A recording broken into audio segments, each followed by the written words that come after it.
নমস্কাৰ। আমি আপোনালোকক আজি আদিমগিৰি পাহাৰৰ শংকৰদেৱ নগৰত থকা অভিজ্ঞানম নাট্যক্ষেত্ৰলৈ আগুৱাই লৈ যাবলৈ আহিছোঁ।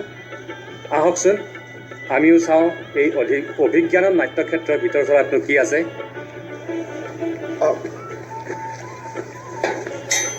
নমস্কাৰ। ৰংহান ডাঙৰীয়া ছাৰ। অভিজ্ঞানম নাট্যক্ষেত্ৰ, এই নাট্যক্ষেত্ৰৰ সভাপতি মোৰ লগতে আছে এয়া মানৱেন্দ্ৰ ৰংহান চৌধুৰী। নমস্কাৰ। তো অভিজ্ঞানম নাট্যগোষ্ঠীৰ বিষয়ে ক'বা, এই উৎসৱটোৰ বিষয়ে ক'বা, আৰম্ভ কৰা। ধন্যবাদ। পোনপ্ৰথমতে অসম দাপোনৰ মই মোৰ ফালৰ পৰা আন্তৰিক শুভেচ্ছা জ্ঞাপন কৰিছোঁ যে আমাৰ আজিৰ এই জেগাত আহি কিনে আমাৰ এই পাহাৰৰ মাজত টিলা এটাত অৱস্থিত অভিজ্ঞানম নাট্যক্ষেত্ৰলৈ আহি তেওঁলোকে যি ইণ্টাৰভিউ ল'বলৈ আহিছে তাৰ বাবে বহুত ধন্যবাদ জ্ঞাপন কৰিছোঁ। পোনপ্ৰথমতে মই ক'বলৈ বিচাৰিছোঁ যে 2014 চনত আমি অভিজ্ঞানম বুলি এটা নাটকৰ গোষ্ঠী এটা খুলিছিলোঁ, কেইজনমান উঠি অহা ল'ৰা ছোৱালীক লগত লৈ। তাৰপিছত অবিৰতভাৱে আমি যাত্ৰা আৰম্ভ কৰিছোঁ।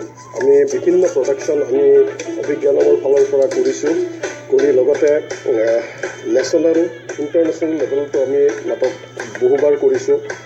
ইতিমধ্যে আমাৰ নাটক দিল্লীত NSDৰ ভাৰংগম, পূৰ্বোত্তৰ ফেষ্টিভেল, নৱদ্বীপ ফেষ্টিভেল, বিভিন্ন ফেষ্টিভেলবিলাকত আমি অংশগ্ৰহণ কৰিছোঁ। আৰু ইয়াৰ পিছতে আমি ভাবিলোঁ যে অভিজ্ঞানমৰ ৰিহাৰ্চেলৰ স্পেচ এটা লাগে, আৰু ৰিহাৰ্চেলৰ স্পেচটো আজিকালি ৰিহাৰ্চেলৰ স্পেচ পোৱাটো খুবেই কঠিন আৰু পোৱা নাযায়। তাৰ বাবে ভাবিলোঁ যে আমাৰ নিজস্ব এটা যদি ৰিহাৰ্চেল স্পেচ হয় আমাৰ কাৰণে সুবিধা হয়। আৰু সেই ক্ষেত্ৰত মোক সহযোগ কৰিলে অসম নেপালী সাহিত্য সভাৰ বৰ্তমানৰ সভাপতি দুৰ্গা খাতিৱাৰাদেৱ। তেখেতৰ মাটি আছিলে আদিমগিৰি পাহাৰৰ শংকৰদেৱ নগৰত। আমি সেই জেগাডোখৰ ল'লোঁ। খুবেই প্ৰাকৃতিক পৰিৱেশৰ মাজত অৱস্থিত এডোখৰ জেগা, খুব সুন্দৰ লোকেশ্যন। ইয়াতে আমি আমাৰ মঞ্চ সাজি লৈছিলোঁ, আমি আমাৰ আখৰা কৰাৰ বাবে। কিন্তু তাৰপিছতে আমি ভাবিলোঁ যে নহয়, আমি ইয়াতে দেখোন প্ৰতি বছৰে ফেষ্টিভেলো কৰিব পাৰোঁ। আৰু সেই উদ্দেশ্য লৈ আমি আদিমগিৰি নাট্য মহোৎসৱ বুলি আৰম্ভ কৰিলোঁ 2017 বৰ্ষৰ পৰা। 2017 বৰ্ষত আমি প্ৰথম কৰিলোঁ, তাৰপিছত 2018, 2019 আৰু এইবাৰ আমি 2021ত আমি তৃতীয় আদিমগিৰি নাট্যবৰ্ষ উদযাপন কৰিবলৈ গৈ আছোঁ। আৰু এই নাট্যবৰ্ষত এইবাৰ আমি হয়তো ৰাষ্ট্ৰীয় পৰ্যায়ৰ আমি ফেষ্টিভেলটো পাতিম, ৰাষ্ট্ৰীয় পৰ্যায়ত কৰিম, আৰু তাৰ বাবে আমি প্ৰস্তুতি চলাই আছোঁ। এই বছৰ আমি ফেব্ৰুৱাৰী মাহৰ 6 আৰু 7 তাৰিখে এই উৎসৱটি অনুষ্ঠিত কৰিম। তাৰ বাবে আমাৰ প্ৰস্তুতি পৰ্ব চলি আছে। এয়া আপোনালোকে দেখিছে, এইখন আমাৰ মঞ্চ, মাটিৰে সজা মঞ্চ। ইয়াতেই নাটক হ'ব। আৰু এইফালে চাওক, এইফালে আমাৰ এইবিলাক মাটিৰে কাটা আমাৰ চিৰি, ইয়াতে মানুহ বহিব। আৰু তাৰ লগে লগে ওপৰত দেখা পাইছে যে এটা চাংঘৰ বনাইছে, আৰু তাৰ লগতে আৰু বিভিন্ন ধৰণৰ ইয়াতে ডেক'ৰেশ্যন হ'ব, বা আমি যিমান প্ৰাকৃতিক সম্পদ আছে সেই সম্পদসমূহেৰে আমি এই ঠাইডোখৰ সজাই তুলিবলৈ চেষ্টা কৰিম। এইবাৰ আমি এই উৎসৱটিৰ বাবে এনেধৰণে প্ৰস্তুতি চলাইছোঁ যে ইয়াতে থিয়েটাৰ টুৰিজিমৰ কনচেপ্ট এটা লৈছোঁ। এই থিয়েটাৰ টুৰিজিমৰ কনচেপ্টত ইয়াতে যিকোনো নাট্যপ্ৰেমী পৰ্যটক আহিব পাৰিব, আহি 2 দিন নাট উপভোগ কৰিব পাৰিব, আৰু তেওঁলোকে ইচ্ছা কৰিলে ইয়াতে থাকিবও পাৰিব। থাকিলে হয়তো কিবা এটা নমিনেল আমাক কিবা এটা দিব লাগিব থকা আৰু খোৱাৰ বাবে, বহুত নহয় বাৰু। তাৰপিছত আমি নাটক চলিব, তাৰপিছত আমি ইয়াতে ছেমিনাৰ কৰিম, ছেমিনাৰো অনুষ্ঠিত হ'ব, আৰু বিভিন্ন ধৰণৰ পাহাৰৰ প্ৰাকৃতিক সৌন্দৰ্য উপভোগ কৰিব পাৰিব যিসকল লোক বাহিৰৰ পৰা আহিব। এই বছৰ আমি ৰাষ্ট্ৰীয় পৰ্যায়ত কৰাৰ বাবে প্ৰস্তুতি চলাই আছোঁ। বৰ্তমান সময়ত আমি যোৱা 2016 বৰ্ষত মেটা মহিন্দ্ৰ এক্সেলেঞ্চি থিয়েটাৰ এৱাৰ্ড উইনাৰ নাটক এখন সাগৰবাত্ৰী বুলি মধ্যপ্ৰদেশৰ নাটক এখন NSDৰ পাছিং আউট ছোৱালী এজনীয়ে ডাইৰেকশ্যন কৰিছিলে স্বাতী বুলিয়ে। সেইখন নাটক আনাৰ বাবে প্ৰস্তুতি এটা চলাই আছোঁ। তাৰ লগতে থাকিব থিয়েটাৰ অলিম্পিকত যোৱা আৰু ভাৰাংগমত যোৱা আৰু পূৰ্বোত্তৰ বিভিন্ন ফেষ্টিভেলত প্ৰদৰ্শিত হোৱা মোৰ নিজৰে নাটক এখন কেলফাষ্ট ফেক্টৰী বুলি দুখন নাটক আৰু এখন নাটক থাকিব লক্ষ্মীনাথ বেজবৰুৱাৰ সাধুকথাৰ ওপৰত। এইখন চামতাৰ পৰা আহিব। সৰু নাটক এখন, চুটি নাটক, শিশু নাটক এখন থাকিব। এই তিনিখনেই নাটক ইয়াতে হ'ব। দীঘলীয়া প্ৰস্তুতি পৰ্ব আচলতে আমি কৰিছোঁ। আজি বহুত দিন আগৰ পৰাই আমাৰ কাম চলি আছে। এই দেখা পাইছে এইখন আমাৰ মঞ্চ, ইয়াতে নাটক হ'ব। এই যিবিলাক দেখা পাইছে এইবিলাক আমাৰ মাটিৰে বনোৱা ষ্টেপ, এইবিলাক আমাৰ গেলেৰী হ'ব। গেলেৰী আমি ইয়াতেই মানুহ ইয়াতে বহি নাটক উপভোগ কৰিব। তাৰ লগতে পিছপিনে যিবিলাক আছে এই জেগাবিলাকত আমাৰ বেঞ্চেৰে বাঁহেৰে আমি বেঞ্চ সাজি দিম মানুহ বহাৰ বাবে, আৰু লগতে ওপৰলৈকেও থাকিব। আৰু সেইটো যিটো আপোনালোকে দেখা পাইছে চাংঘৰ, তাতেও মানুহ থাকিব পাৰিব। তাতে থকাৰ বাবে ব্যৱস্থা কৰিছোঁ। আৰু লগতে আমি আপোনালোকক দেখাই গৈ আছোঁ যে এইবিলাক জেগাত আমাৰ বেঞ্চ হ'ব, বাঁহেৰে বনাই দিম।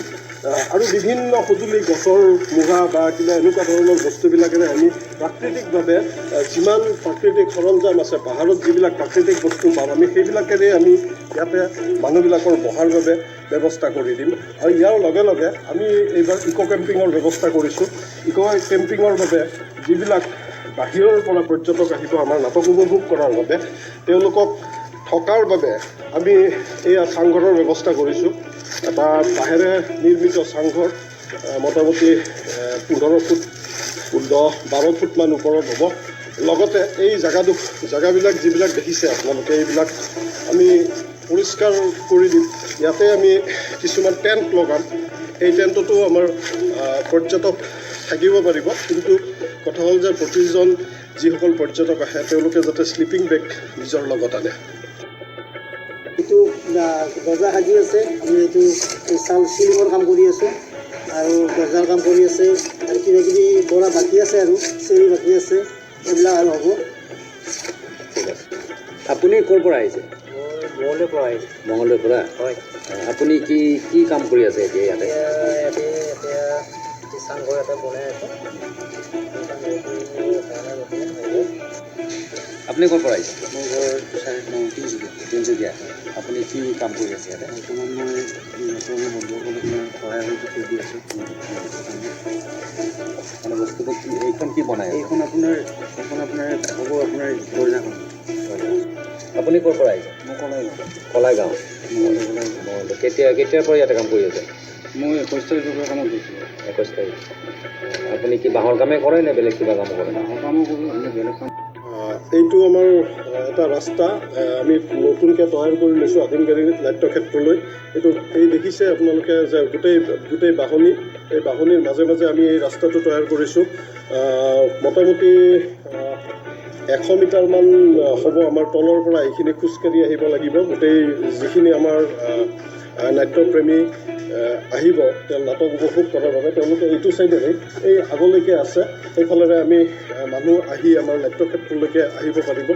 আৰু ইয়াৰে প্ৰাকৃতিক যিটো দৃশ্যাংশ খুবেই সুন্দৰ, খুবেই মনোমোহা হয়।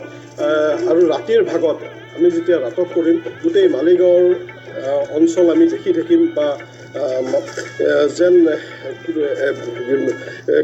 চাকি বন্তি জ্বলাই ৰাখিছে ঘৰবিলাকত, লাইটৰ পোহৰবিলাক যেতিয়া দেখা পাম, এক খুব সুন্দৰ প্ৰাকৃতিক পৰিৱেশ এটা আমি দেখিবলৈ পাওঁ। এইটো ৰাস্তাৰে আমি আমাৰ এইবাৰ নাটকলৈ মানুহ আহিব। এইবাৰ আমি প্ৰথম এই ৰাস্তাটো ব্যৱহাৰ কৰিম। ইমান দিনে আমি ব্যৱহাৰ কৰা নাছিলোঁ। আৰু বিভিন্ন ৰাস্তা আছে, লুংলুঙীয়া কিছুমান পথ আছে। গাড়ী একদম নাট্যক্ষেত্ৰৰ ওচৰলৈকে আহিব, মাত্ৰ 100 মিটাৰ সকলোৱে খোজকাঢ়ি ইয়ালৈকে আহিব লাগিব। এই ৰাস্তাটো কিছু ডেক'ৰেশ্যন কৰা হ'ব নেকি? নিশ্চয় এই ৰাস্তাটো আমি প্ৰাকৃতিকভাৱে ইয়াতে যিবিলাক সম্পদ আছে বাঁহ বা সেনেকুৱা ধৰণৰ যিবিলাক বস্তু আছে সেইবিলাকেৰে আমি একদম তলৰ পৰা ডেক'ৰেশ্যন কৰিম বুলি ভাবিছোঁ। আৰু আমাৰ সন্মুখতেই তোৰণখন থাকিব। প্ৰথম এণ্ট্ৰেঞ্চতে তোৰণ আমি বনাম, তাৰপিছত বিভিন্ন সৰঞ্জামেৰে প্ৰাকৃতিক সম্পদেৰে আমি এই গোটেই ৰাস্তাটো ডেক'ৰেশ্যন কৰি উলিয়াম।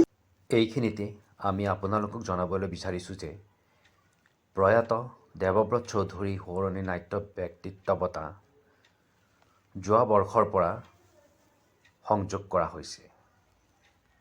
এই আদিমগিৰি নাট মহোৎসৱৰ পিতৃস্বৰূপ আছিল প্ৰয়াত দেৱব্ৰত চৌধুৰী। যোৱা বছৰ এই বঁটা সংগীত নাটক বঁটা প্ৰাপক তথা অসম নাট্য সন্মিলনৰ প্ৰাক্তন সভাপতি বিশিষ্ট নাট পৰিচালক দুলাল ৰয়দেৱক দিয়া হৈছিল।